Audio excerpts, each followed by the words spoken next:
যাকে দেখতে পাচ্ছেন তার নাম হচ্ছে আফরিন। আফরিনের বিয়ে হয়েছিল অনেক বড়লোকের ঘরের কাছে, যে ঘরটা দেখতে পাচ্ছেন। তো এটাই হচ্ছে আফরিনের স্বামীর ঘর, কিন্তু সে স্বামীর ঘরে আফরিন এখন আর নেই।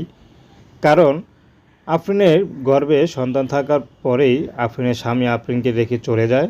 তো তাকে ডিভোর্সও দিয়ে পরে লেটার পাঠিয়ে দেয়। তো আফরিন বর্তমানে তার সৎ মায়ের ঘরে আছে, তো সেখানে অনেক কষ্ট, কী করবে। তো আপনি ভেবেছিল যে স্বামীর ঘরে গিয়ে হয়তো সুখে থাকবে, ডাল ভাত খেয়েও সুখে থাকতে চেয়েছিল, কারণ ছোটো থেকে সৎ মায়ের ঘরে কষ্ট করতে করতে বড় হয়েছে। কিন্তু তার কপালে সে সুখটাও ছিল না। আফরিন একবার বলেছিল যে আমি চলেই যাব, কিন্তু সন্তানের মুখের দিক তাকিয়ে এখনও বেঁচে আছে। তো তার এই দুঃখের মাঝে যে পুরুষটি পাশে থাকবে, তার ঘরে যদি বউ বাচ্চাও থাকে, আফরিন রাজি আছে।